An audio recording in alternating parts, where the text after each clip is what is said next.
Today we're gonna do something a little different. I'm gonna introduce somebody to you that became friends with, and we're gonna break down some racing today. We're gonna go back to COTA, talk about that race, and we're gonna break down Richmond. So first and foremost, I'd like to introduce you to John Malone. John had worked in NASCAR, worked with Simpson Racing Products, and let him introduce himself to you and find out a little about him. Hey, David, thanks for having me on your show. No problem, John. Yeah. Yeah, I worked for NASCAR back in the late 90s and the early to mid 2000s. I used to work for Simpson Race Products in the late 90s till 2001. And after that, I worked for OMP over in Italy. It's Offices Mechanical Percivali, making fire suits for a lot of the NASCAR drivers. And then after that, after 9/11 happened, I started working at Racing Radios, doing all the two-way communication for all the teams and all the officials. So, yeah, so I've been around motorsports all my life. My uncle used to own an IndyCar team, and I just grew up around racing. So awesome. Well, sorry we're a little late today. Everybody knows that I suck at technology, so I had to work through some bugs again. But Wi-Fi is really good today, and I'm glad to have John here on with me. We've been talking for a while. We, break down races as we go. Got a good relationship now. So we wanted to jump into some things and go through what we've been talking about, one-on-one. So let's go back to COTA. First and foremost, we both have, a lot of insight onto the race and how it played out and what a disaster the end of it turned out to be. But it was a great race leading up to that, but a lot of things we talked about is how do you fix that? And a lot of things we went back and forth with was maybe doing single file at the end. Right. And, you can't fix respect without, getting physical. And something's got to be done because that race turned out to be a travesty.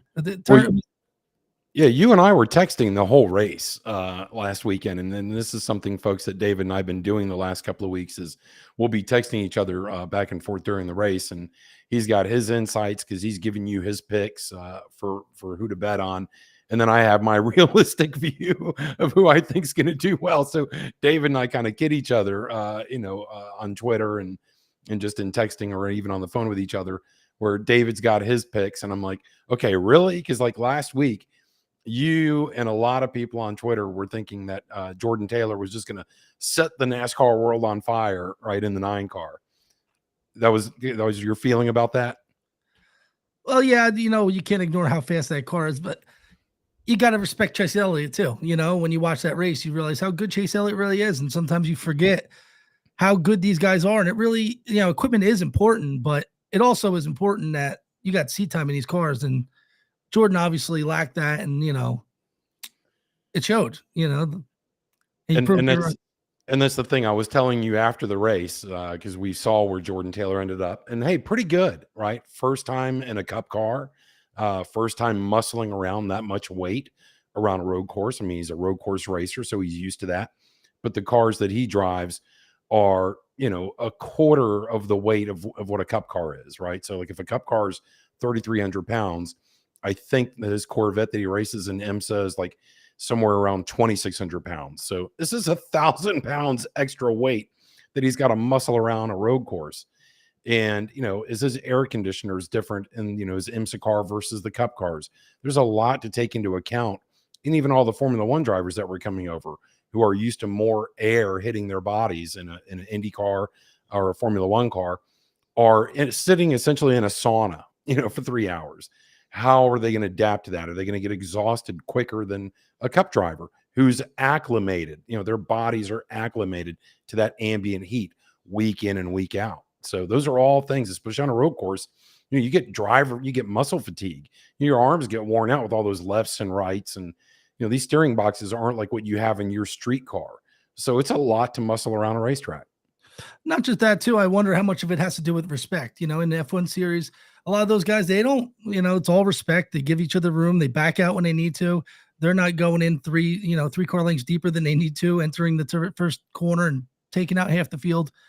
So a lot of these guys had to learn how to not respect one another. And that was probably one of their biggest feats, in my opinion. I've watched, countless post-race stuff where they're saying, they can't believe the things that these guys are doing with these cars. And that's a huge adjustment as well. I mean, in F1, you can't do that. There'll be 3 cars left at the end. Well, it does. It does happen in every Formula One race, right? That's what makes F1 so spectacular is they have a standing start. right? Now, should NASCAR maybe think about doing that with road courses? I don't know, because Indy cars have rolling starts, and so does IMSA. But Formula One has a standing start, and everybody's diving into turn one at every single racetrack. There's very little real estate for 20 cars to get into one turn, and there's always a pileup. Somebody flies over the top of somebody, dive bombs into somebody, and they take out, two or three really good cars. And it happens every weekend. So it does happen in Formula One, but not to the level of that it does in NASCAR, right? Because those guys have full body cars and they're not thinking about, am I going to break the suspension the way that Formula One drivers think about it versus the way that IndyCar drivers think about it. Because IMSA is the same thing. These are full body cars for the most part. And so they can rub a little bit more, right? And that's the NASCAR thing. Rubbing's racing. We get that. But then there's respect. And that we didn't see hardly any of that last weekend. These guys are supposed to be the cream of the crop. This is the Cup Series. They've made it to the pinnacle of their racing family in America, right? So that is the top for American race car drivers in closed cars, right? So not open cockpit cars, is the NASCAR Cup Series. So they're supposed to be the best of the best. And half of them drove like amateurs last weekend. Now, the crazy part for me, you would think that a guy that has nothing invested in the series and is only going to be there for a race or two, you think those would be the guys that be overdriving the corners and wrecking people. It was complete opposite, which I find is crazy. But I think single file restarts after the first, green white checker doesn't succeed and there's get a big ball up like that. NASCAR's got to pull back control. And, Kyle Busch was saying this week about penalizing drivers. That's a slippery slope. Because now it's, who pushed who? Did he push me into him? It's a croquet move. Then you're going down Pandora's box. But single file restarts, I think, is going to be something that they're going to have to look into. And that's the thing, does NASCAR maybe for road courses think about changing some of the rules to add into a unavoidable contact penalty? They have that in IndyCar and Formula One and IMSA. If somebody purposefully dive bombs, like take a Circuit of the Americas, going up that blind hill up into turn one, we've got that sharp, bend. Guys are just throwing their car into there, hoping and praying, right? It's all hopes and prayers diving into turn one. And in any other, sport or any other motorsport, if you did take out somebody like that, they would penalize you for a lap. That was completely avoidable. You didn't have to throw your car into that corner. And it's really almost any corner. Around Circuit of the Americas or any of the road courses in the United States that NASCAR runs on. How many of these races has the outcome been altered because somebody ran out of talent into any particular corner? Well, NASCAR's going to have to do something before they go to Indy because they're going to have the same problem they did last year. And it's very similar. That last restart at Indy was the same situation. And now with all these road courses on the schedule, they have to do something now before it's too late. Because you're just killing the product. That was a great race up until that point. I mean, we all knew who was going to win that race. I mean, thankfully, Reddick had Kyle Busch there who raced him really clean, and it wasn't somebody else. If that was Ross Chastain, Tyler Reddick probably doesn't win that race. If it was somebody with a little less respect, Kyle Busch, for whatever reason, maybe he knew he was on lesser tires and said, you know what, I'm not going to wreck this guy, because he could have ran him right in the dirt and won that race or did something dirty. And I lost because of that, but I'm more proud of him for not doing that. I'm not a fan of anybody, but I don't get me wrong, I would take that ticket and cash it if I had it. But, you don't want to win that way. That's kind of like me last year with Zane Smith with Parker Kligerman. I had Zane Smith and I lost to him not roughing up Kligerman. And I'm like, you know what? That's not the way you want to win. I mean, I'll take it if it's going to happen because I didn't do it. But, you like to see the respect in the division and in NASCAR. So like what Zane Smith did last year and what Kyle Busch did, you still got hope.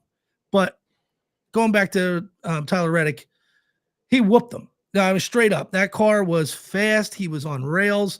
I got to go back over the winter. I did a video about Kyle Busch getting in that car and he's going to take off. And it wasn't Tyler Reddick. It was a car. I'm wrong. I'm 100% wrong. Tyler Reddick has turned into this beast on road courses. I don't know what he's doing differently, but well, hold on. I mean, cool your jets a little bit. I know, but that car wasn't fast on road courses last year, and then he goes in there. He's a 10th fast in the field at some points. Right. I mean, was Tyler driving that car last year? No. So, but I'm just saying, like, he's obviously, he's a beast. Like I Well, got to give him credit. he's good. He's good. Let's tone down the hyperbole a little bit because I you're gotta saying swing. beast. I gotta swing the pendulum back because I talked so badly about him over the winter that I feel bad that I got to now go to beast mode. Right. When that's overdoing it. So you're overcorrecting. Yes, Tyler performed Yes. well on road courses. Well, how many road courses have we run on this year? You know, Yeah. one. One. So he did great this weekend. He didn't dominate. Dominating is leading every lap. You know, like when you think of like the Coca-Cola 600 a few years ago, where Martin, Truex, or some of these guys led like every lap or led 90% of the races. Someplace like New Hampshire, where Jeff Burton back in the early 2000s led literally every lap of New Hampshire. That's beast. That's domination. That you led 75% of the laps. Hey, that's awesome. That's a great achievement, but it doesn't make you all of a sudden like the best in the world. Tyler's great. He has talent. They all have talent. That's the problem. I see too many of the pundits and all the people that you see on Fox, the Fox shows and stuff talking about NASCAR, and they either overhype or underhype drivers. And it's like, hey, just speak pragmatically. What do we know? How have they performed in the past? David Gilliland, who is never really known to be a great road course racer, you picked finishing in the top 10. I thought that was slim to none. I didn't think that could really happen. You picked him over his teammate, Michael McDowell, who is a road course racer, who has a background in doing this. And you were only correct because of a few things that happened. That had those things not happened, had we not had those wrecks, had David and Michael not spun out towards the end of the race, he would have finished ahead of his teammate, right? So those are flukes. A lot of these guys win races over flukes. Look back at Derek Cope when he won the Daytona 500. That was a fluke. When Austin was his name. Oh God, who drives the 3 car? Austin Dillon. When Austin won Daytona. Yeah, because he wrecked somebody, intentionally wrecked somebody on the backstretch. Wasn't it Eric Almirola or something like that? Is that how we're winning races now? Is this what makes you an amazing race car driver? That at the end, as long as you're willing to wreck somebody, that makes you a great race car driver. Tyler had a great car. Tyler's a great driver. We've seen how well he performed at Bristol last year on the dirt. He's one of these guys that come by very seldomly, that seem that they can do whatever they want, wherever they want, right? That they just have that raw talent. But there's 15 or 20 other guys that have that same raw talent. Absolutely. Absolutely.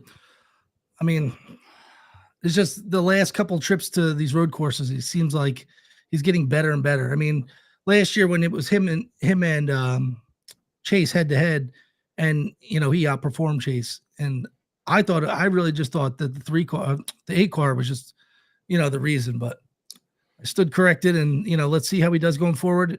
And this is, I mean, if he's making this a focal point of his, where he's fast at, now that the Cup Series is full of road courses, this is gonna be good for him in the future. I mean, that's obviously the direction that the Cup Series wants to go, and I expect for him to shine in Chicago, and that's going to be a real big focal point for NASCAR.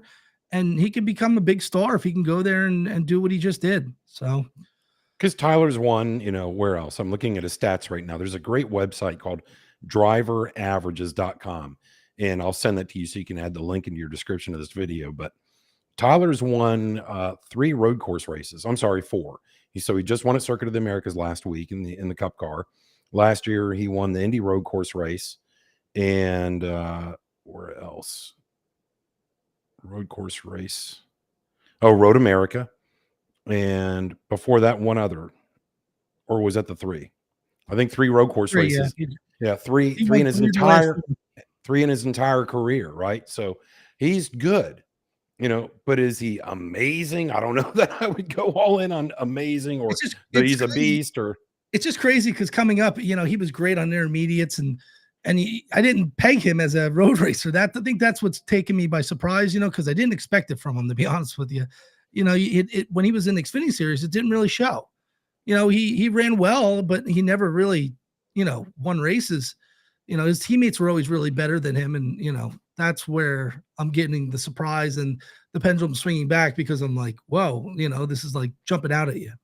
Yeah, me personally, I would just dial that back, because right, people are making bets based on, some decisions that you're offering. So if we're overhyping something just to get the excitement, I don't know if I'd swing that pendulum too far, because It is. look I at spend. the Formula One drivers that came in this weekend and the IndyCar guys that were not in superior equipment. So they were in cars like the 15 and I can't remember the other car numbers, but Kimi Räikkönen and all these guys, they were not in the 5. They weren't driving the 24. They weren't driving the 88 or the. Well, that 91 is no slouch. That's a Where does that? That's a Where does track that? car. Okay, so who drove the 91 car? That was Kikkoman. Kimi Räikkönen. Yeah, right. Right. So I was confused him with the soy sauce. So Kimi was driving. I don't think he'd appreciate that. So Kimi was driving the 91 car, and that is a Trackhouse car. Is that a Trackhouse sister car that races every weekend? That car's basically gonna race every year. They want to do a full schedule eventually with it. I think that's their plan. Right, but right now that car is not racing every weekend. So that crew chief, that crew, that driver, that car, have not been running every race. So to me, they don't have the best equipment versus the one in the 99. You start looking at all these things, and forget whatever Vegas is saying. Look at stats, look at numbers, and look at what they're driving. Because if you have a back marker car, the cars that finish, from 20th back every weekend consistently, what is the chances of that 27th car winning any given race? Not good, unless the rest of the field wrecks. That's the only time those things happen. Everybody else wrecked. They didn't pit when everybody else did. They took a gamble. They took a chance, and the rain came. Something like that. That's how these guys win, right? So, they want to race. Okay, so now are they all of a sudden exceptionally talented drivers, or did they get lucky? Versus we know who the guys who have talent, who are in the best equipment week in, week out. That's how I judge anything looking at a race that's coming up like this weekend in Richmond. Who do we know that normally does well there? Denny Hamlin does well there. Kurt Busch, or I keep saying Kurt. Kyle Busch does, runs well there. Think of the guys who consistently run good there at that racetrack, and that's who I'm going to say is going to be in the top 10. Maybe, just maybe. If somebody wrecks half the field, will somebody from the back come up and win? No, absolutely not. But now moving on to Richmond a little bit. This is one of them tracks where it's been dominated by Toyota in the past, like Truex, Hamlin kind of lucked into it last year with strategy. The tires are very important at Richmond. Penske's run really well there. That's why I like Joey Logano here. But ultimately, it's sponsored by Toyota. It's a high tire wear usually, and now they got the old package, the new package back, the same one they ran at Phoenix. It's going to be interesting to see, somebody like a Christopher Bell. This could be a Christopher Bell weekend. Somebody that has really good car control. This car seems to be a little looser with the smaller spoiler. I think we're in for a good race. I think it's going to make last week look a little, put it in the rear view a little bit. Kind of need that. The way it ended so poorly. It was very disappointing. Well, it wasn't an exciting race last weekend. There wasn't that continued sustained excitement that you would get at a Bristol, Richmond, Martinsville, Talladega, Daytona, tracks like that. It was so hot and cold. We were having cautions when there seemed to not need to be a caution, and then we weren't having cautions when it felt like we needed to have cautions.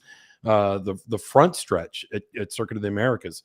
Did you notice that? For me, it's something I made a video about a few months ago about how empty these racetracks have been. Has just been absolutely astounding to me this week or this year. And I'll be curious to see how Richmond does. Is there Sunday on the Cup race? It's Sunday afternoon. If weather holds to be nice, is it like every place else where it's only been 60% full? Because when you saw the front stretch at Circuit of the Americas, both of the ends were empty on the front stretch. And even the middle part, right at the start-finish line, very sparse. All you have to do is watch any of the replays of the race on YouTube or anywhere else, and you'll see how empty it was. And then you go to the different grandstands they have set up around the road course, and still like almost 75% empty to 50% empty, depending on where you were sitting. And even when you saw the motorhome area and people sitting on the hill on the grass, a lot of green grass available. So people are getting turned off by NASCAR. I'm seeing it everywhere on social media, TikTok, YouTube, and everywhere else. It's just, they're not putting out a good package. And not just that, like I see the ratings were down 16% again. I mean, it's concerning, and I think they have to be a little concerned as well. And don't get it twisted. There's a reason why Chase Elliott was in that booth last week, and they're doing whatever they can to get people to tune in. And when they saw the drop, I think it dropped another like 7% when he went out. So having him there was obvious. That's why he's there. They want those fans to watch just to see Chase. And I don't know what they're going to do to fix things. Hopefully this package makes it a little more exciting and draws fans back in. They need some exciting finishes. I mean, we're a long ways from the Kurt Busch, Ricky Craven, Darlington finish side by side, fans standing up, yelling. They need that. And this package is a breath of fresh air. And I think the less spoiler was very important. And this is one of them tracks where they need a good finish. They can't have a strung out green flag 100 lap run, because that's what this track can turn into quickly.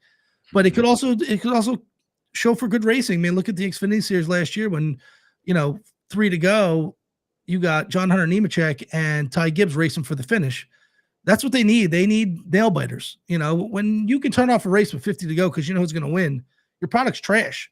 And that's what the old package turned into, because they refuse to get away from these tires. They need to get aggressive. They got to get aggressive. There's going to be failures. There's going to be wrecks. Yeah, but unfortunately, people tune in to watch wrecks. I hate to say it, because the races can't be boring. And a lot of these races are just strung out. I mean, last weekend is an exception. That was just extreme. You need to find that happy medium where you get a good flow racing and then you get a caution. These cars are not promoting failures, and they're not bunching up the fields on these small tracks. And this is one of them races where you can get 100 green flag run, and that could kill the show. So what's your thoughts on Richmond? I don't care how long the green flag runs are, because if there's passing going on, it doesn't matter. And that's one of the things that you do see at Richmond. Richmond is one of these legacy tracks to me, where it's been around for forever, and it's always been known to have exciting races. And you don't have to have, what is it, 0.02 difference crossing the start finish line. That doesn't matter, when you talk about a racetrack like Richmond, because you have passes going in, coming out of turn 2 down the back stretch. Everybody's diving into turn 3, trying to, get on the brakes and, hit the corner right, so they can get that launch off of turn 4 to come up around that dog leg into the front stretch. So Richmond has just always been an exciting track. It's, if we have an exciting product that can do that, it's the drivers, it's the cars. There's so much more than just whether it's this package, because guys who have talent can do whatever with whatever they're given, right? If you give Tiger Woods a different set of golf clubs, is he going to suck? No, he's going to do good. He doesn't know this brand, but you just handed it to him. He's still going to drive the ball probably 300 yards down the fairway. So that's the same thing about these cars. Let's stop blaming everything on tires and the setup and the spoiler. You should be able to do the best you can with whatever you're given. And so that to me is what leads to excitement. I think what's turning a lot of fans off, I made a poll a few months ago and asked people if the broadcast was turning them off. Was it too much? Fox, just to me, has always done, since the early 2000s, the most horrendous job of putting out any kind of motorsports programming to make it entertainment. It turns into hee-haw at some point, with having Michael Waltrip and his silly antics on the front stretch and the whole pre-race, walking up and down. Like, what are we doing? You don't see this in football. You don't see this in the NBA. You don't see this in Major League Soccer, baseball, or hockey. So why is this slap and tickle broadcast nonsense with Adam Alexander constantly, verbally accosting his coworkers, constantly ragging on Larry McReynolds or other guys, like bullying them on live air? And I'm like, what the fuck are we doing? What's going on here? I find myself not even tuning in for pre-race anymore. I know what time green flag is, and that's usually when I turn it on. Unfortunately, I can't stomach Michael Waltrip grid walk anymore, and it's just like, ugh. You've seen it once, you've seen it 1,000 times. It's enough for me. And they alienate their audience anymore.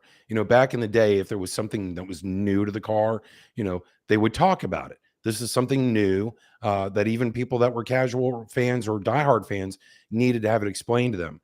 but where it's every weekend we hear about a toe link. Hey, we get the fuck what a toe link is. Enough already. If I hear that word one more time, because all last year and all this year, well, I think it's a toe link. Well, it's probably a toe link. Look, that's a crab walk. Oh, that's a toe link. Like, oh my God, guys, what are you doing?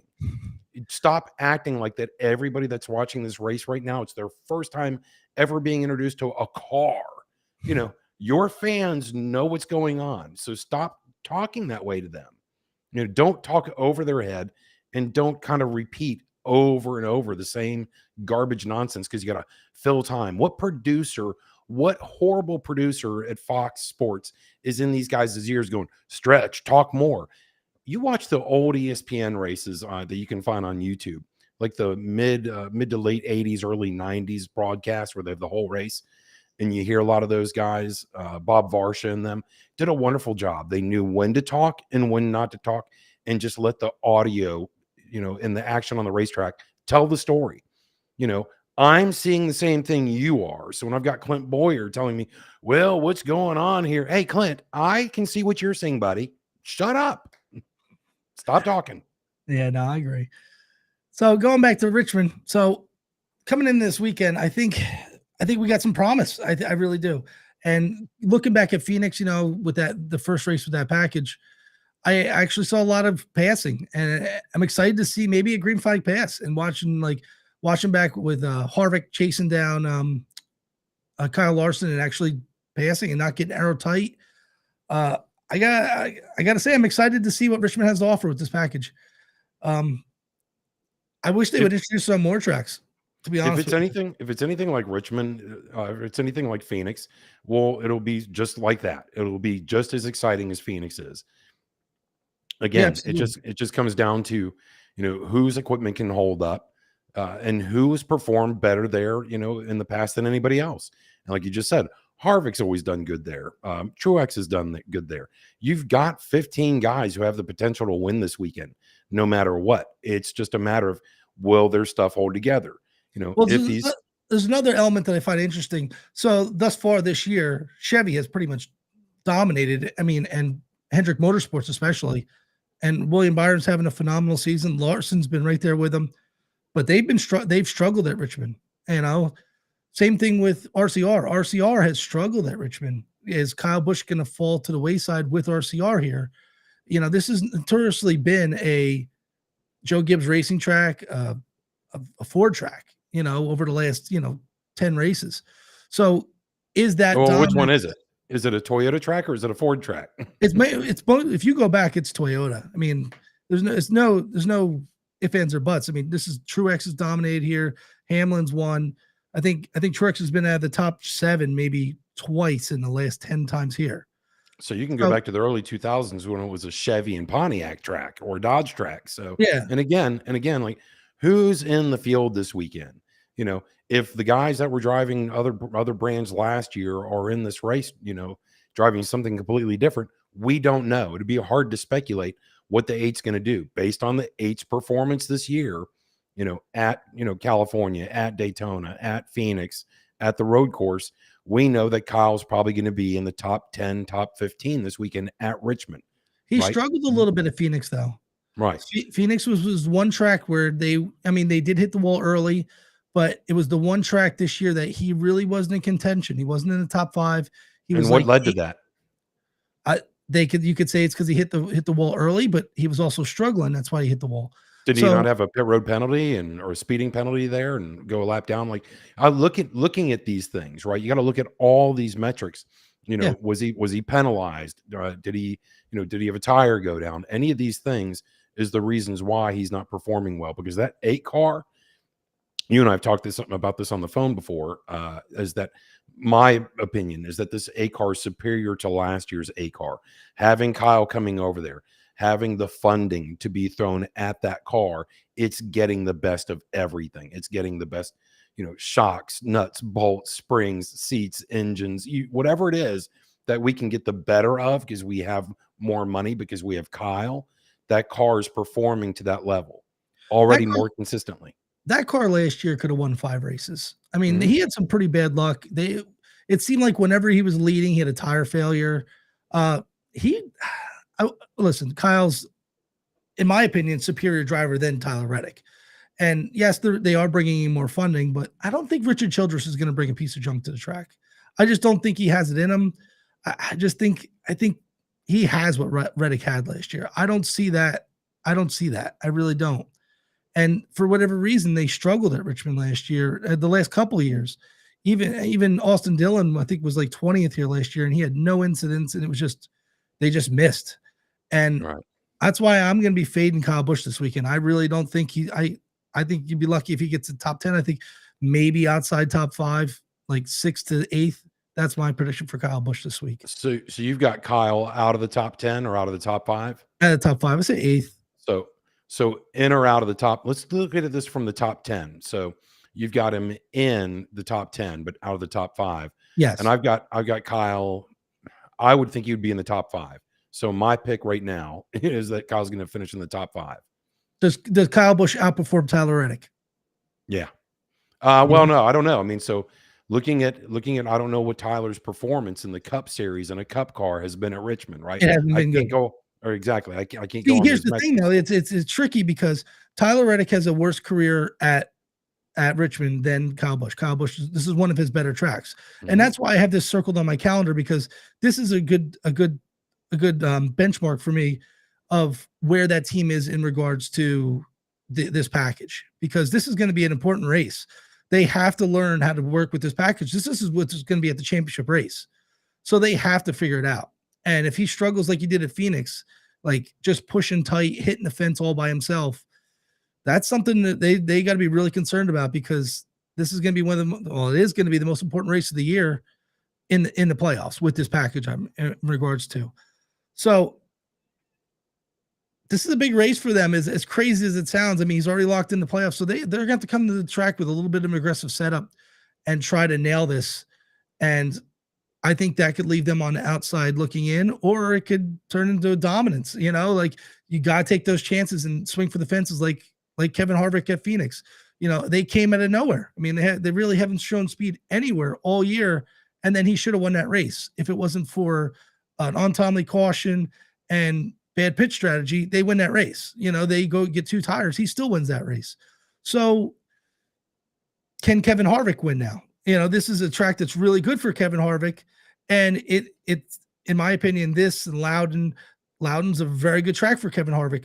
So I group all these tracks together as the same, and this is going to be a good tale of going to Loudon forward, because it's going to be the same package as well, and this track is very similar.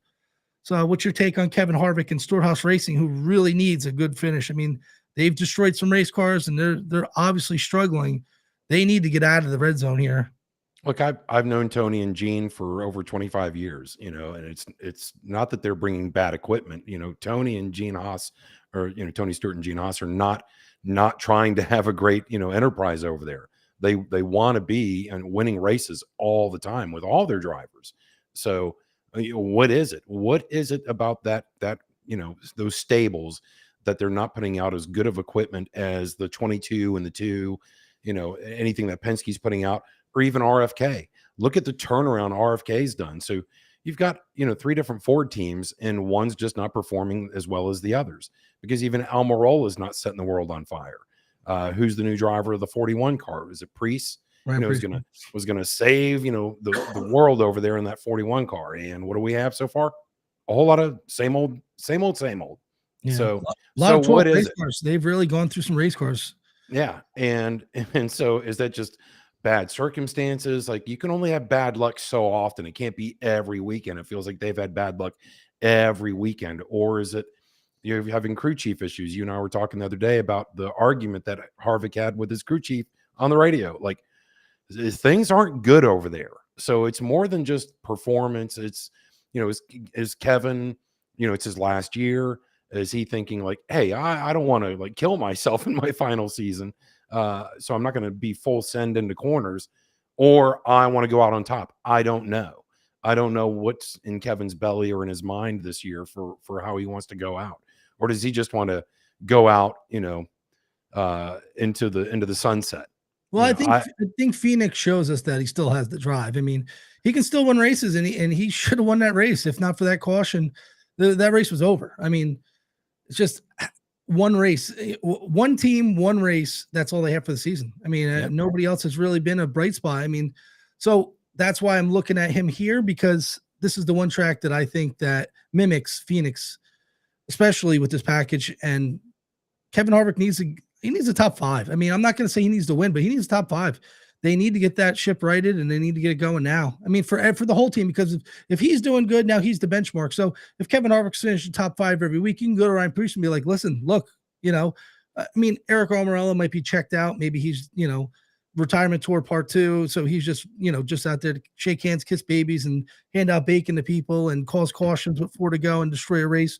But, I don't know what his objective is. He's obviously, he could have a good weekend because this is a good track for him as well. But I don't know if he has any pressure on him. I don't think he really cares because he's paid his dues. But like Ryan Preece, he needs to produce. He doesn't want to make it look like it's the car. He wants to show that he's better than Cole Custer, and they made the right choice. Right now, it's not looking like that. At least Cole Custer didn't destroy race cars. And I'm a Ryan Preece fan. I think he's a fantastic driver. But you can only destroy 4 race cars by week 5. And at some point, you need to have some good finishes. And I know he can do it. And he's a great race car driver. So I'm not giving up on him. Well, like I said, I think there's a lot of more internal issues over at Stewart-Haas Racing. You and I were talking about this the other day, that some of the crew chiefs over there, you can see on Twitter, they spend more time on Twitter where it's like, why are these guys not at the shop figuring out what their problems are with their cars? Why are they spending so much time on Twitter? If I were Tony, I'd be firing people left and right over there. If I was Greg Zippindelli, I'd be chewing into the ear of my crew chiefs right now about how they need to get their shit together. Do they want to be a crew chief here at Stewart-Haas, or do they want to be Twitter famous? Because that stuff just doesn't fly with me. In today's day and age, with the money on the line, the sponsorships, being where they are, and we're asking for exorbitant amounts of money to put your name on our car, I need to return ROI. I need to have a return on my investment, and they're not helping me. No, so it's definitely changed. I mean, the whole garage has changed. I mean, it's not as cutthroat. It's not as results oriented. It's so bizarre to me. I don't understand it. And I've always had the mindset of being all in and being secretive and not sharing sharing what we're doing. And it's just like this series is now turned into like kids for go-karts, where you go to the racetrack and everybody's friends and everybody wants to share information, and we're running this gear and helping each other out. This series used to be cutthroat, like if I'm not producing, I'm gone tomorrow, and I'll be replaced. And it just seems like it's a big happy family now, and it's like the drive to win is gone. I mean, I've got a multi-year contract. I brought my sponsor, so you need me more than I need you, is the mentality of a lot of the drivers today. And I think that's what turns a lot of people off. Used to be we go to certain, racetracks, and somebody was either strong or weak there. And the guys who were weak would tell you, I'm really not excited about this weekend. I'm going to try. I'm going to give 100%. But I just know that with my talent, I'm not a good road course racer. I'm not a good short track driver. I hate super speedways. Everybody's got their own thing, right? Back in the late 80s and early 90s, I'm trying to think of who it was. Ricky Rudd. Ricky Rudd was great on road courses. I don't know if I'd say he was phenomenal, but he was great. He did really good on those. Ernie Irvin, guys who you wouldn't think would be great road course racers, were doing really good. So I don't know, I wouldn't call them beasts or anything like this. They weren't like winning every single one. And that's kind of the good thing about NASCAR too right now, is there is diversity. Look at the amount of different winners we've had over the last couple of years, where it's not Jimmy Johnson winning every race, Jeff Gordon winning every race. You have diversity in the brands, the manufacturers, and the level of talent from the different teams. It's not just Gibbs winning every single race and everybody's fighting for, these other ones when they can get one here or there. That's what's happened in Formula One the last couple of years. And look now, when you watch this year's Formula One season, and tonight will be another great test, or tomorrow night, and they're in Australia, is that you're seeing Alpine, you're seeing the Aston Martins up front. By God, Fernando Alonso finished second or third last week out of the gate. Where those cars couldn't hit water if they fell out of a boat last year with the Aston Martins. Is it that the previous drivers weren't that talented? Well, no, you had a 2-time world champion driving that Aston Martin. So was he better than Fernando? Is Fernando better than him? That's no. It's just we have new rules. Things are different. I'll be interesting to see how this IndyCar season is. Is there more diversity? Is it more of the same old, where it's just Andretti and Penske fighting for championships? Or will we see some of the guys that, like Dale Coyne or Ray Hall, Lanigan, Letterman, will they do well? That's the thing you have with IMSA. There's so much diversity. It's not just the Konica Minolta, Cadillac out front every weekend. It's not the 31 car, the Whelen car out front every weekend. You have diversity. That's what fans want. It's like any other sport. If you have a quarterback that's winning all the time, you were rooting for him at one point, but now that he's won like 7 championships, you're like, okay, next. Or like college football with Alabama. Everybody's like, next. I want to see more diversity. And we're seeing that with NASCAR. So when I look at why are ratings down, why are people not going to the, to the racetrack, why are the stands so empty? I don't think it's the product on the racetrack. I don't think it has anything to do with that the drivers don't have the charisma, that the old guys used to, because those guys were duds too. Jeff Burton didn't have a whole ton of charisma. Mark Martin didn't have a ton of charisma. Whenever they won a race, Mark Martin was the best at getting out there and saying, hey, I'd like to thank everybody for supporting me in this number 6 Valvoline Ford Thunderbird. I mean, it just rolled off his tongue perfectly. Where now the guys look at the car and they're like, okay, well, who am I got to thank? They can't even remember their sponsors. So, it's, I don't know. I don't know how they can fix this other than they've got to change something at Fox immediately. They've got to either change their producer, because the whoever's producing Fox broadcast for racing right now must not be a fan. They must have just put somebody who's like, hey, you did baseball or whatever, come over here.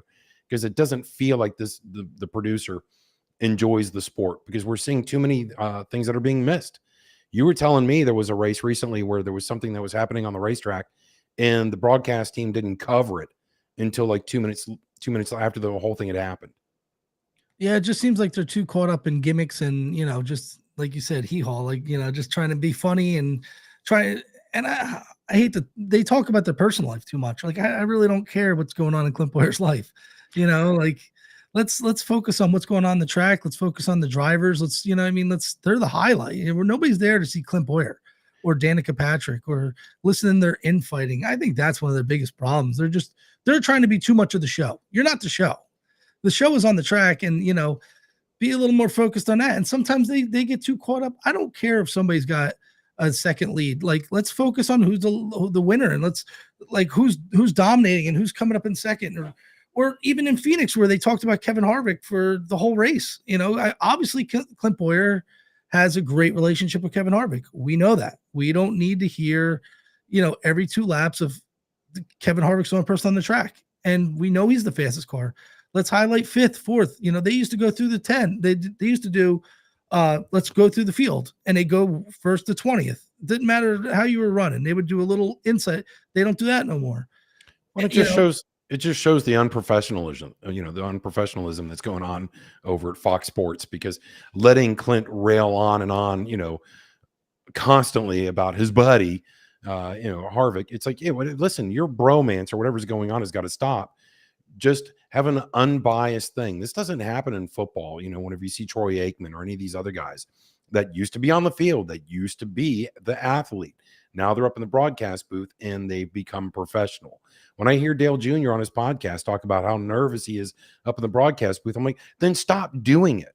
My God, if every week on your podcast you're telling Mike Davis about how nervous you are and how you're so uncomfortable and how you have a hard time talking, then don't do it, because it is miserable for us to watch your discomfort.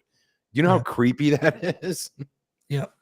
So, yeah, we can talk about this till we're blue in the face, but unfortunately, nobody's listening to us. Yeah. I wish they would. I wish they would listen to the fans, because we're the people that are watching it. And, I put some things on Twitter during the race, and I get a lot of positive feedback. I get some negative stuff too, because people are going to be fans of, certain things, but the majority of the people don't want to hear all this. But so let's go back into Richmond a little bit. Like you were saying about RFK as well. Brad Keselowski, has turned that team around. It's like the culture, you can see the difference that he's making there. And this is, Phoenix, they were in the top 10 the whole race. He fought for this package for a reason. And he knew that this was going to help his team get better. Could Could RFK do the shocker of the year and win a race here? And Brad Keselowski showed at Phoenix that he could have won that race, one or two adjustments away from winning that race. He had a bad, restart right after that caution. I think he was like fourth when that caution came out, the untimely caution that, cost Harvick the race. So when that caution came out, he was in like fourth or fifth, and then restarted. He missed a shift or something broke in the drive line. He ended up finishing like 20th. That did not show how good they were. I mean, Chris Buescher was seventh most of that race. So this is another example of coming to bringing a good piece of equipment to the track, and this could be the transition for RFK. I would not be shocked if Brad Keselowski won this race, and I'll say it right now. I would not be shocked. Mm-hmm. Now, I would agree. I would agree with that assessment because, again, this is the second year of this new car. It's the second year of one lug nut. It's the second year of these fragile parts. It's the second year of getting used to the transverse gearbox. It's the second year. Like, it's gonna take time, right? And they're still constantly working on things to make the product even better for the drivers, for the fans, for everybody. So it's gonna take a little bit of patience, right? And so even this Richmond, we have no idea. We can guess, we can kind of speculate based on who performed at Richmond. Will it be very similar? List the stream under. Yeah. So anyway, so with that, I was reading some of the comments because there's something that somebody pointed out that was what we were just talking about. But yeah, so anybody can win this weekend. The 6 car, I look to be in the top 10. The 8 car be in the top 10. The 24, the 5, the 88, the 4. That's who I look at. I look at the usual suspects. To think that somebody that normally finishes in the middle or the back of the pack is going to perform well here, unless the whole rest of the field wrecks. No, it's going to be your usual suspects. And who does well there? Denny does well there. So the 11 car we've not talked about. Ross Chastain. I don't know why NASCAR doesn't do more to promote Ross to be the next Jeff Gordon, the next Jimmy Johnson. If you cared about your sport at all, NASCAR would do everything to put him in more commercials because he's the face. He's, everybody loves him. He's an underdog, right? He's in good equipment. Trackhouse doing what they can with what they have and performing as well as they do. I think Ross is an underestimated driver, an undervalued driver in the Cup Series. Yeah, I'm actually kind of intrigued to see what the in-house treatment was to that, what happened after COTA between him and the 99. So that always seemed to be a team that was very stuck together like glue, very, working together. And then they had that big argument afterwards. I mean, it wasn't big per se, but for them two to be getting each other's face like that and have negative like that, it's gonna turn over. And are they gonna start doing their own separate thing and becoming more independent? I think Ross is really huge for Daniel Suarez, and I think a lot of people underestimate that. I'm not saying Suarez is bad, but he is not, in my opinion, one of the best drivers out there. I mean, he's 10th to 15th, but Ross is a winner. I know Daniel's won too, but he's been in some really good equipment in his career, and to have only one win is a shame. Like he's had some really good rides, and to say that he's one of the best drivers is I can't. I know, and you shouldn't say he's one of the No. best drivers. I mean, he's got an amazing amount of talent because you look at what he did before he'd even signed with Ganassi, before Ganassi, turned into Trackhouse. He was in subpar equipment, given better equipment, performed well, and that showed, right? So it's with a lot of these guys. If you are in middle of the pack stuff, if you're in like in the Xfinity series, if you're driving what used to be the 4 car, Davis's cars was the 0, 4, and the 4, you were going to be 25th or back every weekend, and the only time you would win. He said it himself how, they would go to the track with one set of tires. Yeah. He basically said, you're doing 200 laps with one set of tires. Your goal is just not to destroy the race car. And but are some of these guys, if you were to put them in the 4, if you were to put them in the 24 or the 11, would they perform to that level of experience? And I say no. I think when you look at some of these people, like with who's in the 41 car right now, Priest. Priest. That's about his level of talent. If you put him in the 5, is he going to perform that much better? No. What you see is what you get. That's my feeling. If you put David Gilliland in the 5 or the 24 or the 11, is he going to perform any better? No, what you have is what you get. Talent and, all things being equal, where are they going to finish? Where they always finish. Yeah, no, the Ross Chastain obviously is one of the best drivers in the Cup Series right now, and he's got one of the most creative personalities. I mean, they are trying to like they did that like the watermelon drop. Like enough of the watermelons. I mean, Right. I just focus on him as a driver. Show where he racing wise. They're so focused on and they're just beating it to death. That's what they do. Like For me, my biggest takeaway from NASCAR over the last 5, 10, 15 years is literally, I think what ruins the sport for a lot of people is the broadcast. It's not the product, it's not the drivers, it's not the cars. That's racing is exciting no matter what, right? So you could have street stocks out there and it would be entertaining. It's the broadcast. So for the people that are watching it at home on TV, it's just every week the same old nonsense. There's nothing exciting about it. You have like I said, with Adam Alexander, I don't know why this guy turns me off so much from the sport, because I look at a lot of these guys. Who's the guy from Fox? Chris Myers is another dud, that we just had around for way too long. Who does the truck races and has been doing some of the Xfinity races? Jamie Little, right? Love Jamie, wonderful woman. I've known her for, like I said, like almost 15, 20 years. Terrible at announcing broadcasts. Whenever she does it, I feel like I'm watching well, here comes the parade. Come horror car. I'm like, what are you doing? No excitement. When you one broadcasters and IndyCar guys and IMSA, they do an amazing job. Go work with, Calvin Fish and, some of these guys and see if you can't get better at broadcasting a race. I can't think of what's his name for NBC who does the IndyCar, but he also did the Olympics, and he made watching bobsledding exciting. Oh gosh, I can't think of his name right now. But it's become to the point to where I made a tweet a few weeks ago where I said I found this new button on my remote control that makes the NASCAR races more exciting, and it was the mute button, right? So I've gotten to the point where I've got the broadcast on the TV, but I've muted the TV and I'm listening to MRN or the other audio broadcast, whoever's broadcasting. well, So it's also the footage as well. I mean, half the time the cameras are so sporadic. Like you have the race for the lead and they're watching 7th through 9th. And I get it. Sometimes that is the best racing on the track, but maybe I'm just not the casual fan. I maybe I want to see who's fast. I want to see the cars, how they're handling like that. That interests me. I like to watch the characteristics of a winning car. I like to see why is that car so much faster than everybody? And they don't have no interest in showing the car that's dominating the race, where I want to be like, what is he doing different than 2nd through 5th? Like I'm watching the NASCAR ticker to live bet or see who's the fastest and why they're the fastest. And like last week, Reddick was just like, when he was by himself, he was the second faster in most of the field, which in my brain is insane. And I'm like, what is he doing different than 2nd or 5th? I want to see what corner, why is he, where is it coming from? And they refuse to show him. I mean, you get to see the race for 6th on back. I know that's interesting and they're side by side, but I want to see what's making Reddick tick. I don't know if it's just me personally, and maybe I'm wrong, but I'm interested in that. I find that more interesting than a race for 5th. I'm sorry.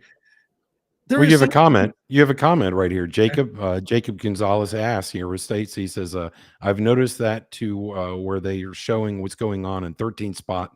Why would we care about what's going on back there? I want to see what's going on up front. That's what we want to see. If we're watching an action movie, show me the hero. Don't show me who's, their sidekick and they're in a fight with a thug over here. I want to see what Iron Man's doing, right? I want to see what the leader's doing. When you're watching a football game, they show you the quarterback and then who the receiver or the runner is, and that's it. Don't show me the tight end who's blocking. Wow, this guy scored a touchdown. But NASCAR doesn't do that with their broadcast with Fox. I just don't get it. I don't know why they're so focused on, let's see who's doing well back here in 28th today. I get it towards the end of the race. you're wanting to help these guys, you're wanting to get their sponsor, his name out on the broadcast or whatever. I get that, right? Towards the end, hey, this guy's doing okay, and let's kind of do a run through the field. You see that in every other broadcast. We'll just do a run through the field periodically throughout the race, and show us who's where, who's moved up, who's moved down. But that's also why we have the tracker on the side. But And you, I mean, if you've noticed this year, whenever they go back to green, they don't update the tracker until they come back for a lap. So if somebody passed 5 cars going into turn 1, you don't know until they come back around again. but like you want to have drivers in the booth, right? They have this focus point of putting drivers in the booth weekly, and they're basically, that's who they want in the future. That's their plan. So if you have a driver in there, why don't you have that driver break down where this guy is gaining a speed? Show it. Be like, look, maybe to the naked eye, you're not seeing this, but I'm seeing this. Look how he's entering the S's. Look how he's coming into the corner. Look where he's braking. They got the in-car. They got the technology. You can blur out the telemetry and show why this guy is good. You're a driver. This is where your background is. Use it. Show what you're seeing as a driver that maybe I'm not seeing or you're not seeing, that you can be like, wow, that is impressive. Instead of saying Tyler Rick's second faster in the field, but we don't know why, and we're not going to show you, but he's doing it, and let's see what 6th and the 8th doing. No, I want to see that. That's what I want to see. And then they just, you're a driver. You're there for a reason. Use your charisma. Clint Boyer has a good personality. It just gets so strong and like shoved down your throat. Maybe he can't explain what he's seeing. Maybe that's what it is. I mean, I don't know what it is, but use him as a tool to explain to the casual fan why this guy is so fast. I think, what was it, last weekend or during the Xfinity race when they had Brad Keselowski and Joey Logano? Those two work well together in the broadcast booth. Absolutely. You can't do that during the Cup race, but if you're going to have somebody in the Cup booth, have somebody more like Jimmy Johnson, who's not in there every weekend. Work out a deal with somebody like that who's won 7 championships. It's hard for me to listen to Clint when Clint didn't exactly set the world on fire as a race car driver throughout his entire career.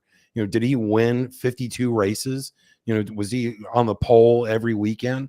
I like Clint, right? Again, but it's like, why is this guy, like, when I watch football and I see Troy Aikman, who won many different, many Super Bowls, I respect whatever he's saying. This is what I would do in the situation. This is the play I would run, right? Because he's won many championships. How many championships has Clint won? And that's what we have in the booth. Like, I got it with DW and those guys back in the day. I look back in the 80s and 90s when you had Ned Jarrett, and Buddy Baker and a lot of those guys who were champions, won a lot of races. You respected what they were saying versus we've got Danica and Clint in the booth fighting with each other. This is my take on this. Well, I completely disagree. This is my take on this. Like, what are we doing? Relief. It's all for, he's in there to be funny. That's it. A funny spin on the racing. And that's pretty much it. I mean, for the what was it? The Clash, they had Gwen Stefani in there who was talking about clothing. Like, I know she's pretty and she might be a little funny, but that's not why I'm tuning in. If I want to watch the Oscars, I'll do that, or watch, go on MTV. But it's like they're trying too hard in all the wrong places, and it's such a good product. It's just being shown improperly. So what is a good option? Is sometimes silence is an option. So speaking less. You don't have to baby us. You don't have to tell us everything. We can see what's going on.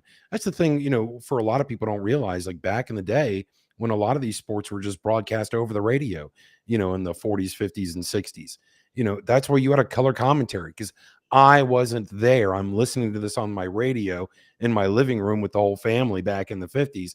So I need somebody to tell me what's going on. That Strawberry's up to the plate. It's a low ball inside, swing and a miss. Like that's what you need a commentary. Now I don't know why we have these guys. I literally don't. I can see what you're telling me. What is it that you're telling me that I'm not, that what I'm watching is the same thing as you are, that you have to explain to me, and again, if it's this is a toe link, you might not understand what a toe link is, John, or why that car is crab walking. I do now. Okay. So simmer down. Sometimes just let us hear the on track, audio.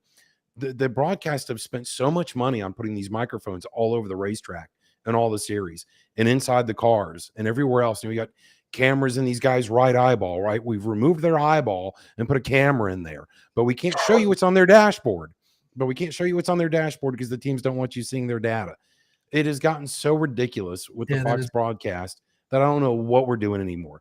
Try being quiet more often. You know when they do the crank it up, or what used to be called crank it up?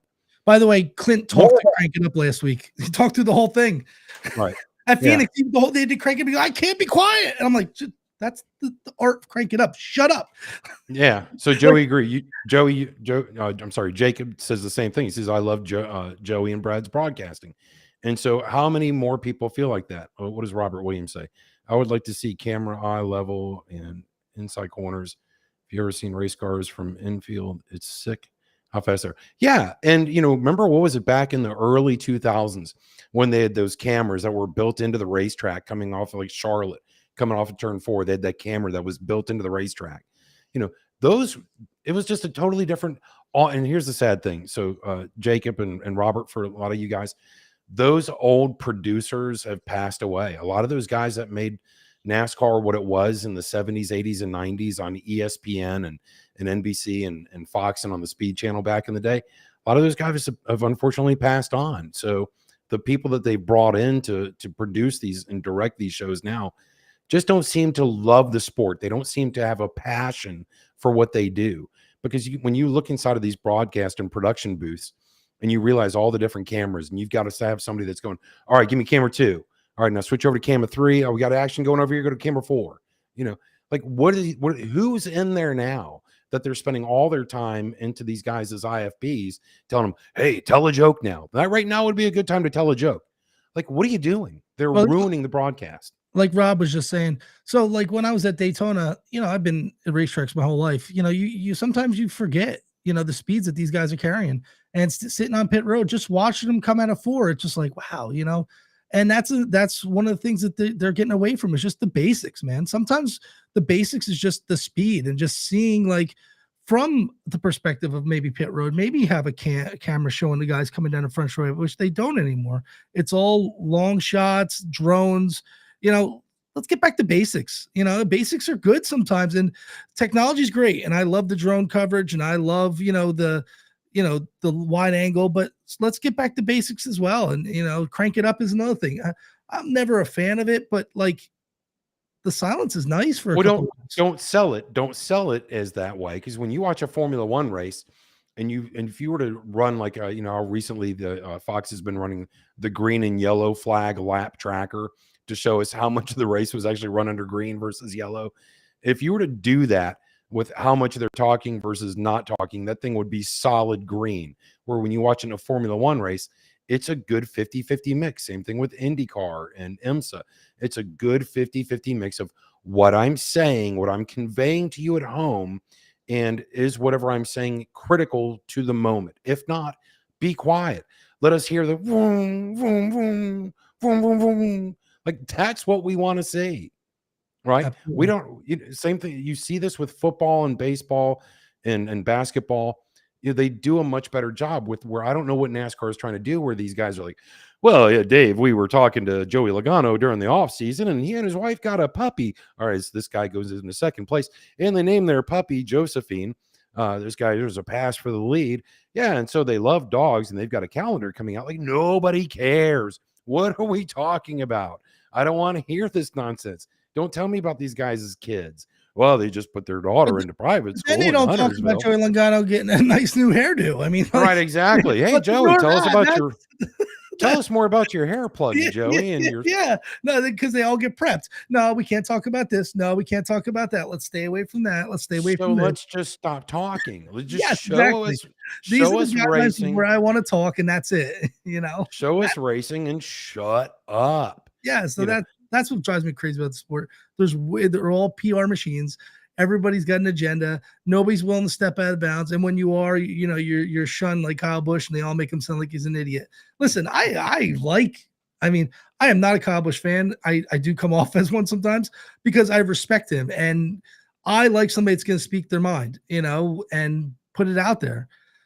The sport is missing that So ask Yeah. Jacob. Jacob, if you guys and fans, leave a comment. Tell us what you do. You like it? Would you prefer more of a 50-50 split, less talking?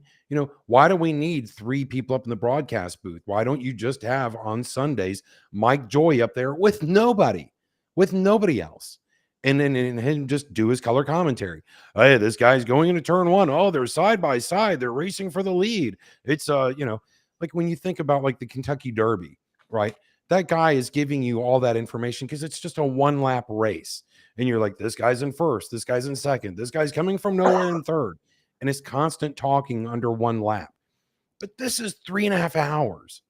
And like, I've got to imagine this is giving some people like anxiety and, social issues or mental issues because of just constant, like even this, how much of an hour and 5 minutes can you tolerate of us just blah, blah, blah, blah, blah, blah, right? Yeah. I think we've stressed the point, but yeah, it's just something that we're just both really believe strongly in, and we want to see the sport succeed, and that's from my perspective. You could take it negative. Anything I say, you could take negative or to heart, but I say these things from the perspective of I love racing. I love NASCAR, and I don't want to see it go 16% in the red on ratings. I don't want to see half the grandstands empty. This is not me bashing NASCAR or you bashing NASCAR. It's us saying we love the sport. We wouldn't be wasting a Friday afternoon on a podcast talking about this if we didn't really care about it. If you want to take this the wrong way, you can take it the wrong way. But we are here talking about things that we see that are blaringly obvious as to where the flaws are. Now, if you want to ignore it and you want to say everything's fine, that's okay if that's the product you like. But we love the sport and we don't like the product and we see where it can be fixed. And if enough people voice their opinion like we are, I mean, we might only have 20 people watching, but you know what? 20 people might agree with us, 5 people might not. So we got the majority. Like, well, and the people that'll watch this under replay, whenever you post this video to YouTube, yes, how many more people will watch this? absolutely. Will this get to Steve O'Donnell and these guys down at NASCAR? Will this get to those people in Kennedy, to see like, hey, they're telling us maybe we should listen. Maybe for once in our lives, we should go back to listening to our fans again. Listen to the people that buy the tickets, that buy the merchandise, who aren't the people that are only watching NASCAR to watch wrecks, because those aren't fans. Because those are the same people that are watching hockey to see fights, and those aren't real fans. They don't care about the finesse and the talent that it takes to win races and have a great viable outcome, because that's what you get with Formula One, and they are sold out. There are hundreds of thousands of people at those events every weekend. Same thing with IndyCar races. You looked at like the Nashville race last year when they had the Grand Prix downtown. Seats were full everywhere, and you see that all over with IndyCar and IMSA. So with NASCAR, I've seen too much of this nonsense where they go the other way and it says go woke, go broke. I don't know if that has anything to do with it, where everybody's like hates Bubba and and all this stuff. Listen, that's not having an original thought. That's echoing somebody else's stupid comments. So it's just a matter of you've got bad production from the broadcast. And that's what I think what it comes down to, because it's like I said, have these been compelling and exciting races for the most part as far as on-track activity, even if you were at the racetrack? Yeah. Has there been a race this year or last year where you're like, well, that was just a dud? And if there is, let us know. What race was it that you were like, oh, I actually got up and made lunch during that event, or I took a nap during this race? I'll be honest with you. After watching Phoenix, I'm actually really excited coming into Richmond. I really am. I thought that was really promising, and I'm going to be disappointed this weekend, but coming into this weekend, I got the same feeling that I did going into Phoenix. Like, it's the unknown. I like the unknown. I like to know. Like last year, by the end of last year, you knew you were going to deal with no passing, aero tight.